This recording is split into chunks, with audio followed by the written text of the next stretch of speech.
aqui do Rede Relacional. E se você me segue lá no Insta, você já conhece essa minha colega, amiga Valéria Meirelles, especialista em psicologia do dinheiro. Então ela vai se apresentar porque o currículo é enorme, gente, mas vale a pena, viu? E vem com a gente nessa conversa porque esse tema do dinheiro é muito importante na nossa prática.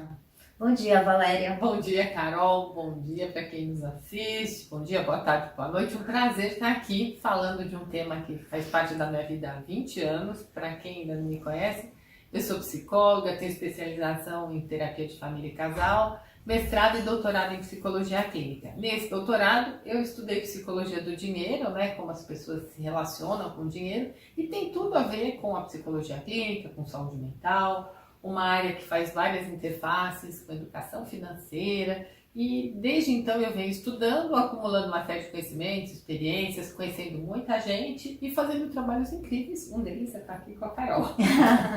Obrigada, Valéria. E quão importante é a gente poder entender um pouquinho mais sobre essa questão do dinheiro aqui na nossa prática. Aliás, eu acho que tem vários vieses, Desde como a gente cuida disso na nossa vida pessoal, como a gente se prepara para o nosso consultório na nossa evolução dentro do consultório, do nosso trabalho, como a gente faz cobrança, quando a gente deve abrir uma PJ, quanto a gente paga de imposto. A gente aprende muito pouco sobre isso na faculdade, quando aprende, Sim. Bom, não sei se hoje está diferente, mas na minha época, pelo menos, eu não lembro de ter tido nenhuma aula sobre o assunto. Eu aprendi nos tropeços, Então, me explica, Valéria, o que é a psicologia do dinheiro, então? Então, o que é a psicologia do dinheiro? A psicologia do dinheiro é uma área que está dentro da psicologia econômica, uma ciência que já existe há 150 anos. Dentro da psicologia econômica, se estudando o dinheiro, vários pesquisadores foram fazendo 1000 pesquisas e chegaram à psicologia do dinheiro, que surgiu em 1998 na Universidade de Londres pelos psicólogos Furman e Argyle, ou seja, é uma ciência nova, uma teoria que a gente fala. Dentro disso, qual é a base dela? Estudar o significado do dinheiro, atitudes, crenças e comportamentos, por que e para que as pessoas usam o dinheiro, como as pessoas usam, e algo que eu acho que tem muito a ver com todos nós, os efeitos que o dinheiro tem nas relações humanas. Posto isto, que é bem complexo, a psicologia do dinheiro se mostra uma área completamente multi e interdisciplinar, conversa com várias outras abordagens, inclusive necessariamente com educação financeira. Quando a gente traz esse componente, essa definição para a psicologia clínica, e nós que somos sistêmicos, fica muito bom, porque é uma teoria relacional. E a gente complementa com quais as emoções que interferem no uso do dinheiro a partir do significado dele atribuído. Dessa maneira, a gente vai conversando com vários sistemas. Então, o sistema familiar, o sistema conjugal, o sistema social e mais ainda com você mesmo. Porque aí tem um outro autor que dentro dessas pesquisas sobre dinheiro dizia que a forma como você usa o dinheiro é a forma como você cuida de si. E eu acho isso muito bacana. E a partir daí a gente abre conversas. Uau! Tem bastante coisa, hein, Tem, Valéria? Carol. É muito complexo e muito interessante. Eu tô aqui pensando por onde que a gente vai entrar. Mas uma das coisas que passou na minha cabeça é essa ideia de crenças, do autocuidado, dos efeitos. E uma das grandes, eu acho que uma das grandes dores, assim, de nós psicólogos é que quando a gente se forma e aí a gente começa a iniciar a nossa carreira, a gente fica com muita dúvida se a gente vai conseguir sobreviver da prática clínica, não é? Exatamente. E aí, como é que faz? Dá para sobreviver de clínica? Não só dá para sobreviver de clínica, mas dá para viver de clínica e viver bem se você souber fazer a lição de casa. Qual é a lição de casa? Primeiro, tem uma questão muito importante. Dentro da psicologia, não se fala realmente de dinheiro, a teoria nem faz parte da grade curricular. O dinheiro ele aparece tangenciando algumas teorias. Freud, Jung, tem a teoria de otimização de recursos, mas não é o tema, diferente da psicologia do dinheiro. Então, as faculdades nos formam super bem, tecnicamente vamos para o mercado. Chegamos para o mercado, e agora, para que lado vamos? Porque a gente fala muito da clínica como autônoma, mas até os nossos colegas que trabalham em empresas, trabalham em instituições, têm dificuldade de administrar o dinheiro.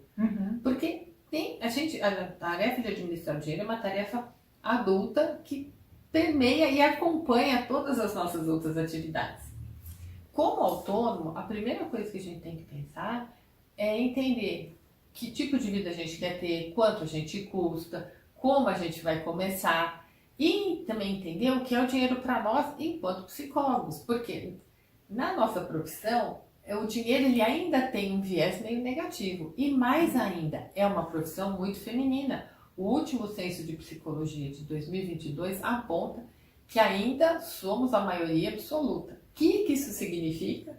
Que tem as questões de gênero permeando, né? E apareceu esse meu doutorado, que a maioria de nós mulheres, independente da idade, carregamos sim um senso de inadequação, inapropriação em relação ao uso do dinheiro. Então, mistura tudo isso, como é que a gente vai para a nossa prática? Pois é, e eu acho que tem uma crença de que a gente não pode cobrar pelo nosso conhecimento, que talvez tenha um lugar de valorização que é tão subjetivo que falar que a gente pode ganhar dinheiro, que a gente quer ganhar dinheiro, é algo não válido, né? É meio feio, talvez. É como se dor não combinasse com dinheiro. Né? E aí a gente tem que pensar que essas crenças estão aí há um tempo e nós temos que desconstruí-las, porque eu fico me perguntando, serviço de quê? E outra coisa, né? Tem uma questão da psicologia, de assistencialismo, mas eu acho que até a gente pode fazer uma parte social. O que não dá é para deixar isso o tempo inteiro como social, se você precisa disso para viver. E colocar no lugar certo. Então, se você tem que viver, coloque a tua clínica, escolha o que você quer fazer, a sua área, faça um plano de ação e vai. Ah, mas eu gosto de fazer serviço social. Tire um período do dia e faça o serviço social. Não são incompatíveis, mas quando você precisa desse trabalho para viver, você tem que prestar atenção em algumas coisas. E, infelizmente, tem alguns vieses na nossa profissão. A Lynn Grodzki, que é uma psicóloga americana, ela falou algo que para mim foi o pulo do gato. Ela fala assim, que nós cobramos pela técnica, o afeto é opcional. Então, nessa hora, quando a gente vai montar o nosso consultório, precificar como eu vou fazer, a gente tem que considerar que o psicólogo, em termos de profissionais da área de saúde, é um dos que mais investe em formação. Ele precisa fazer sua terapia, ele precisa de uma supervisão. Então, para a gente colocar para sermos bons profissionais, a gente tem um investimento muito grande, tem muita técnica, tem muito esforço, e isso tem que ser considerado. A partir daí, tem uma série de outras questões que são consideradas, mas inicialmente a gente não pode abrir mão disso e fazer essa distinção. Quando eu estou precificando o meu trabalho, seja como psicóloga clínica, seja como consultora, eu estou precificando a minha expertise, a minha técnica. Eu acho que essa distinção ela é fundamental para a gente seguir oferecendo o nosso trabalho, que nada mais é do que uma prestação de serviço, que tem como matéria-prima a dor humana. E aí todo esse cuidado com a dor humana, a gente cuida da técnica, mas precisa de investimento. Realmente, Valéria, é uma longa jornada, né? É uma longa jornada, uma jornada que pede autoconhecimento, pede que nós, enquanto terapeutas, a gente tem que entender qual é o lugar do dinheiro na nossa profissão, entender o lugar do dinheiro na nossa vida. Eu, particularmente, quando eu fui estudar tudo isso, eu fiquei 1 ano trabalhando essas questões de dinheiro e carreira na minha terapia. De entrar e entender questões de família, individual. Eu fiz um trabalho profundo, isso foi há 20 anos atrás, porque se a gente não tem esse entendimento e ver o que a gente quer para dentro da gente, a gente se emaranha nas questões do cliente e nas questões da vida. Aí o trabalho não vai para frente.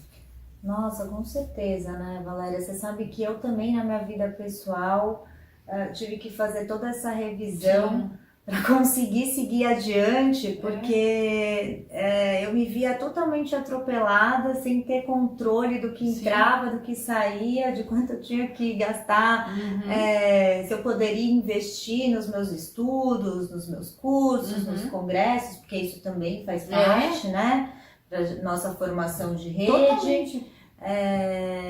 E a gente, como autônomos, também temos que calcular um consultório que tem um fluxo, né, altos e baixos, né, clientes que vêm e que vão, férias. Tudo isso. Tudo isso. Então, uau, né, a gente fica até meio perdido, assim, até conseguir digerir tudo isso e falar, bom, o que realmente de fato eu quero para minha vida, o que eu preciso fazer para chegar lá, quais são as minhas metas e como eu posso alcançá-las, né? Exatamente. Até de um jeito um pouco mais sistemático mesmo, porque a gente às vezes fica tanto no mundo das ideias e esquece que tem alguns lugares que a gente precisa planejar, se comprometer, se responsabilizar, entender o que significa de fato, né? O que a gente quer fazer com esse dinheiro e como a gente pode guardar. E aí, Carol, tem uma coisa que o psicólogo normalmente não gosta de fazer e é absolutamente necessário. Uma organização / planejamento financeiro. Então, do mesmo jeito que a gente para estudar os nossos clientes, nossos pacientes e tudo mais, a gente tem que parar, ter um caderno, não importa, caderno, planilha, tem que concretizar. Quanto custa a sua vida pessoal? Quanto custa o seu trabalho? Quanto de dinheiro você vai ter que produzir? Você não vai ganhar nada porque ninguém vai te dar. Você vai lá, você vai trabalhar, você vai ter que produzir e fazer um balanceamento de receita sobre despesa. Mais além, você tem que pensar no presente, mas tem que pensar em curto, médio e longo prazo. Isso tudo precisa do quê? Conhecimentos de educação financeira. Vai ter que estudar dinheiro, não tem jeito, né? E se tem dificuldade, você vai procurar o quê? Um planejador financeiro. Eu tenho pessoas que me ajudam. Quando eu tive minhas dificuldades, eu fui fazer cursos. Numa época que 20 anos atrás ninguém tinha tantas informações, porque se você não aprende educação financeira, cuidar do seu dinheiro, por mais que você seja um melhor profissional, essa falta de organização não vai te ajudar você a crescer, aliás, vai te dificultar o crescimento no trabalho. Então, a primeira pergunta que eu faço para quem está... Você sabe quanto, em termos pessoais, você custa? Quanto custa manter o seu trabalho? E aí, nós temos que pensar que a gente vai trabalhar em média como autônomo 9 meses, pagar conta de 12. Tem que ter um fluxo de caixa, tem que fazer projeções, planejamentos para que esse dinheiro sempre aconteça. Porque, como você falou, autônomo, tem mês que tem feriado, tem férias, o paciente viaja, o paciente fica doente, enfim. A gente tem que estar muito bem embasado, ter uma organização na mão para lidar com imprevistos sem que isso afete o que? A nossa saúde mental. Porque se a gente fica aflito, que o cliente vai ser de férias, meu Deus, e agora como é que fica? Eu não tenho dinheiro guardado, isso vai comprometer o quê? Você vai ficar mais ansioso, preocupado, começa a comprometer a qualidade do seu trabalho. Isso não pode acontecer. Por isso que uma base boa de uma organização, planejamento financeiro, entendendo o que é dinheiro para você, pessoa física, pessoa jurídica e tudo mais, é fundamental para você também trabalhar com tranquilidade. Boa, Valéria. E aí eu acho que pensando nisso, a gente podia seguir para um segundo vídeo falando mais especificamente do que vem primordialmente para um psicólogo pensar? Sim, vamos lá. O que você acha? Eu acho importantíssimo, porque sem essa base fica muito difícil a gente fazer escolhas e eu acredito muito. Crescer de fato na carreira, você até pode ir, mas em algum momento, se você não tem esse planejamento, a tua carreira deixa de ser tão boa quanto poderia ser em termos de escolhas. Então, se você é psicólogo e quer entender por onde você tem que começar, vem pro próximo vídeo. Obrigada, Valéria. Imagina, até lá, tô esperando você.